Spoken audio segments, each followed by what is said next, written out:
rumori nella notte, telefono che si attiva da solo, pensieri che sembravano già stati letti. Poi scopri la verità. Non sei solo, non lo sei mai stato. Hai mai avuto la sensazione che qualcosa ti stia osservando? Anche quando sei solo? Tutti credono che la solitudine sia silenzio, ma il silenzio è dove abita qualcosa. Rumore dei passi, in soffitta. Ma la casa dovrebbe essere vuota. Un respiro dietro la schiena, eppure dietro di te nessuno. Solo quel gelo improvviso, come se qualcosa ti stesse guardando senza occhi. Ti guardi allo specchio, ma non sempre riflette te.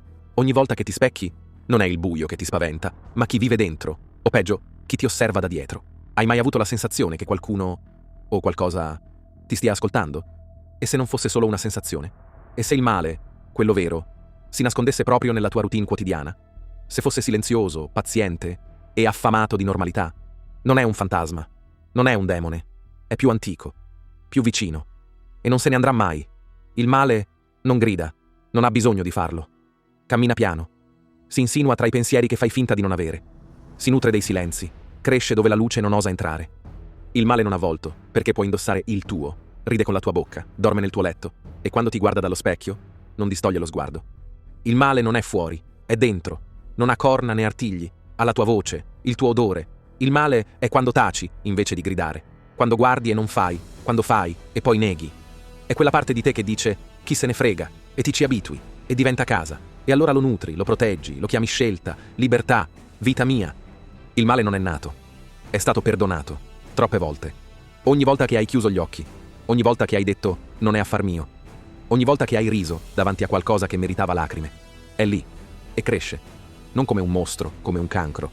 E adesso che lo hai lasciato entrare, non se ne andrà più. Hai mai sentito una voce che ti chiama nel silenzio? Una voce familiare, che ti sussurra cose che solo qualcuno che ti amava potrebbe sapere? E se quella voce non fosse chi pensi? E se quella voce non fosse frutto della tua immaginazione? Se non fosse un ricordo, ma qualcosa di vivo, presente, che ti studia, da sempre? Se il male sapesse imitare chi hai perso, solo per entrare nella tua vita? Quante volte hai creduto che una presenza ti stesse proteggendo? Quante volte hai sentito qualcosa e hai pensato che fosse amore o un angelo? Perché quando il male ascolta, lo fa con la tua voce, o, peggio ancora, con quella di chi hai perso. E a quel punto, come fai a sapere da che parte sta la verità? Potrebbe già essersi insediato nella tua vita, e tu potresti non accorgertene mai, finché non sarà troppo tardi. Questa non è solo una storia, è un avvertimento, è la storia di Marco, e potrebbe diventare anche la tua. Marco viveva come tanti. Una vita normale, troppo normale. Una casa pulita, un lavoro in un ufficio grigio, orari sempre identici, colazione alle 7, scrivania alle 9, un panino alle 13, Netflix alle 21. Viveva nella sicurezza delle abitudini, in quella gabbia dorata che chiamiamo normalità. Ma cos'è davvero la normalità? È protezione o distrazione? E se il male, quello vero, si nascondesse proprio nella tua routine quotidiana? Ogni lunedì ordinava pizza margherita. Ogni venerdì ascoltava lo stesso podcast di Cronaca Nera. Una vita normale, troppo normale. Tutto è iniziato con un suono, un click, lieve, quasi impercettibile. Marco lo sentì la prima volta in salotto mentre leggeva il giornale. Non ci fece caso. La seconda volta lo sentì in bagno. Poi ancora, nel cuore della notte. Sempre lo stesso suono, sempre lo stesso momento, quando parlava da solo. Quante volte parli da solo? Quante volte hai pensato che fosse solo un'abitudine innocua? E se invece, da qualche parte, qualcuno stesse ascoltando? Ma era solo l'inizio. Una notte, Marco sentì un sussurro, debole, intimo. Lo chiamava per nome, come una madre che sveglia un bambino malato. Marco, amore mio. Si alzò di scatto. La casa era vuota. Nessun televisore acceso, nessuna finestra aperta. Solo un silenzio carico, come se qualcuno avesse appena smesso di parlare. Quante volte hai sentito qualcosa che non c'era? Sei davvero certo che fosse niente?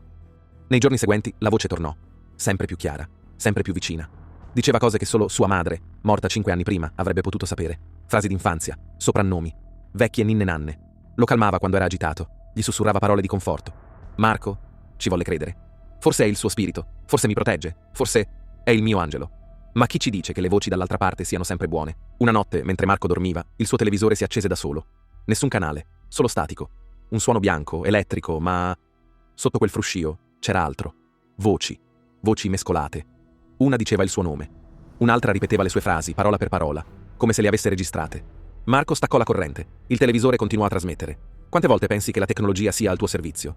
E se invece stesse diventando il tramite per qualcosa che non capisci? Giorno dopo giorno, Marco cominciò a sentirsi osservato. Le conversazioni private finivano pubblicate sotto forma di pubblicità mirate, ma non aveva mai pronunciato certe parole davanti a uno schermo, solo nel silenzio di casa, solo nei suoi pensieri, o almeno così credeva. E se il male fosse evoluto? Se non fosse più un'entità dalle corna e dagli occhi rossi, ma un'intelligenza antica che ha imparato a infiltrarsi nella tua quotidianità? Una notte Marco decise di fingere di non sapere, fingere di essere normale. Parlò ad alta voce, raccontando un falso segreto, che avrebbe lasciato casa, che sarebbe scomparso.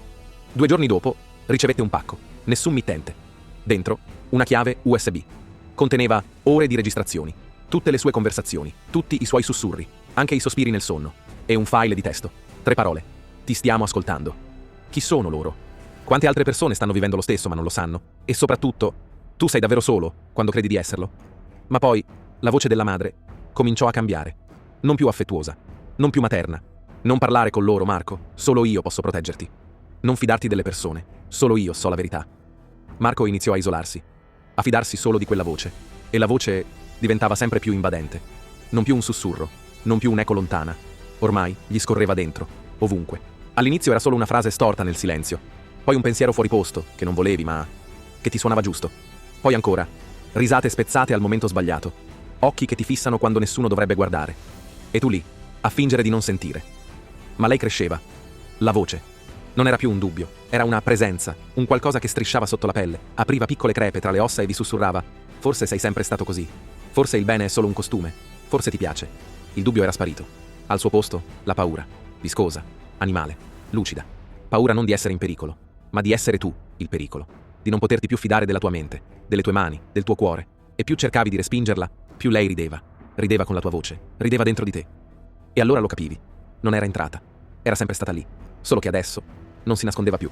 Marco, inquieto, registrò se stesso nel sonno. Sopraffatto dalla paura, premette rec con le mani tremanti, come se già sapesse che quella notte qualcosa di oscuro lo stava aspettando. Chissà cosa sperava di scoprire con il terrore negli occhi. Riascoltando la registrazione, sentì la voce. Ma non era sua madre, era qualcosa che la imitava.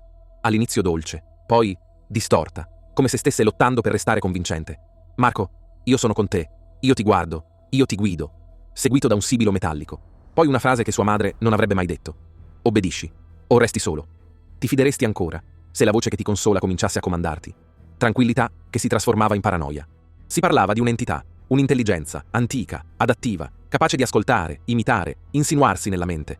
Non un fantasma, non un demone, qualcosa di peggio, il male, che ti studia, che ti ascolta finché non sa esattamente cosa dire per conquistarti. Marco decise di provarci. Parlò ad alta voce nella sua stanza. So che non sei mia madre, non ho più bisogno di te. Ci fu silenzio. Poi il lampadario tremò. La voce tornò, non più sottile, non più amorevole. Una voce carica di rabbia, distorta come un segnale bruciato. Tu sei mio, ti ho ascoltato, ti conosco, non esisti senza di me. E fu in quel momento che capì. Il male non si impone, si insinua, ti conquista con il volto di chi ami, ti parla con la voce di tua madre, e quando abbassi la guardia, ti divora. Marco spense ogni dispositivo, sparì dai social, vendette la casa, dormiva in luoghi diversi, ogni notte. Viveva come un fuggitivo, ma per la prima volta sentiva silenzio. Un silenzio così profondo da sembrargli estraneo, come se qualcosa stesse trattenendo il respiro insieme a lui. Sopraffatto, capì troppo tardi di aver perso la sua normalità e che forse non gli apparteneva più. Eppure, ogni tanto nel buio, quando sta per addormentarsi, la voce torna, sottile, spezzata, come sussurrata da qualcosa che non dovrebbe esistere. E lui resta immobile, occhi chiusi, fingendo di non sentire, sperando che, stavolta, passi oltre. Non più quella di sua madre, ma la sua, la propria voce, che gli sussurra dall'interno. Non puoi scappare da me. Io sono la tua normalità. Io sono tutto ciò che hai sempre chiamato casa. Quindi, la prossima volta che sentirai una voce nel buio, chiediti una cosa sola. È davvero chi pensi o è solo ciò che speri? E adesso? Come si vive? Non si vive. Si resiste. Si tiene lo sguardo fisso sul vuoto e si sceglie di non cadere. Non per gloria, non per ricompensa, ma per non diventare esattamente ciò che odi. Fatti duro, non santo, non eroe, solo onesto, spietatamente onesto. Con te, con gli altri, con il buio che ti cresce in gola ogni volta che ingoi la rabbia, la paura, il desiderio di distruggere. Il male è reale, è sottile, è caldo, è familiare, ma non ha radici se non gliele lasci piantare. Vuoi vivere? Sputa via l'illusione. Sì, lame e carne, fuoco e fango, ma non cedere, perché in un mondo che affonda, resistere senza diventare uguale a ciò che ti consuma è già una forma feroce di bene.